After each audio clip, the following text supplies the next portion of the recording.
नमस्कार। चलिए आज बात करते हैं उस एक घटना की, एक ऐसे अन्याय की जिसने एक पूरे युग को ही बदल कर रख दिया।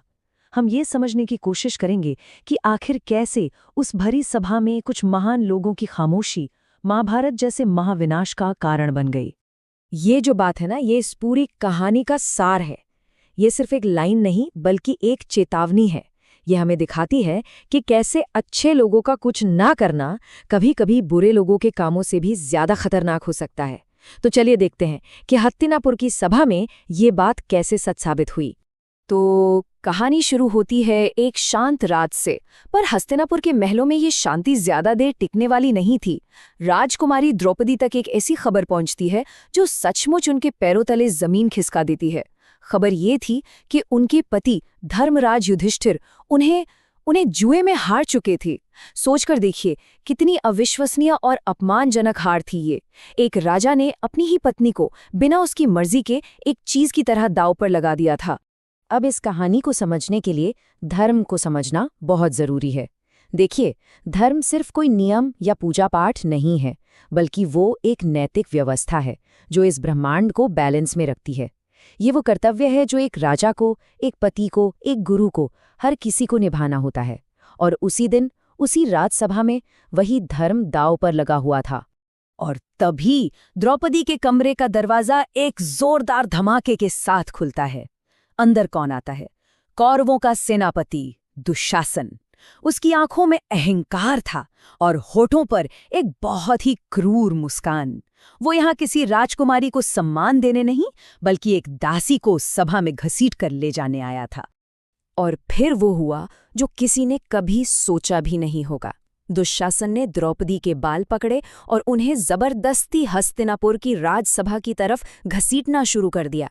एक महारानी, 5 पांडवों की पत्नी, उनका ऐसा अपमान भरी सभा के सामने इतिहास में ऐसा पहले कभी नहीं हुआ था। और जरा देखिए कि उस सभा में बैठा कौन कौन था। पितामह भीष्म, जिन्हें धर्म का सबसे बड़ा रक्षक माना जाता था। गुरु द्रोण, जिन्होंने पांडवों और कौरवों दोनों को ही शिक्षा दी थी। अंधे राजा धृतराष्ट्र, बुद्धिमान विदुर और महान योद्धा कर्ण। और एक कोने में सिर झुकाए खड़े थे द्रौपदी के 5 पति पांडव, जो अब सिर्फ असहाय दास थे। मतलब ऐसी सभा से तो कोई भी न्याय की ही उम्मीद करेगा, है ना? इस अपमान के बावजूद द्रौपदी के अंदर की आग बुझी नहीं थी। उन्होंने भरी सभा में सवाल उठाया। उन्होंने पूछा, ये कैसी सभा है? ये कैसा धर्म है? क्या कोई इंसान जो खुद को हार चुका हो, उसे अपनी पत्नी को दांव पर लगाने का अधिकार है? उन्होंने सीधे सीधे सभा की नैतिकता को ही चुनौती दे दी। लेकिन द्रौपदी के इन तीखे सवालों का किसी ने कोई जवाब नहीं दिया। और अब हम आते हैं इस कहानी के सबसे दुखद हिस्से पर, उस सभा में बैठे धर्म के तथाकथित रक्षकों की खामोशी। एक ऐसी चुप्पी जिसने इतिहास की धारा ही मोड़ दी।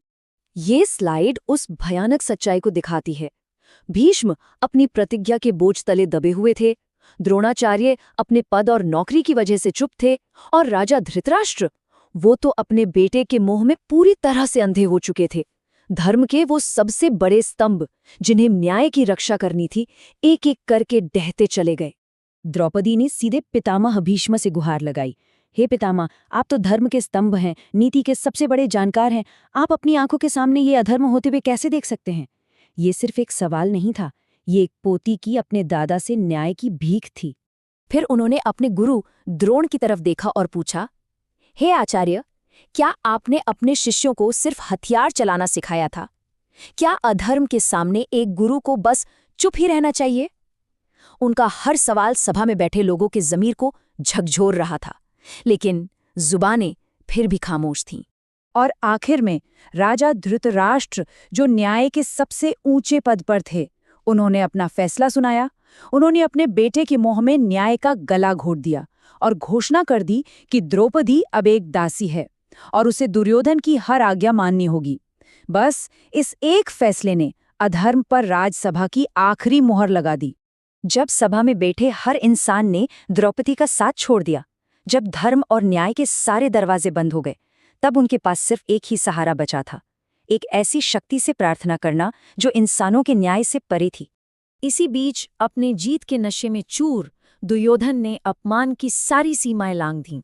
उसने अपने भाई दुशासन को हुक्म दिया कि द्रौपदी को इसी भरी सभा में निर्वस्त्र किया जाए।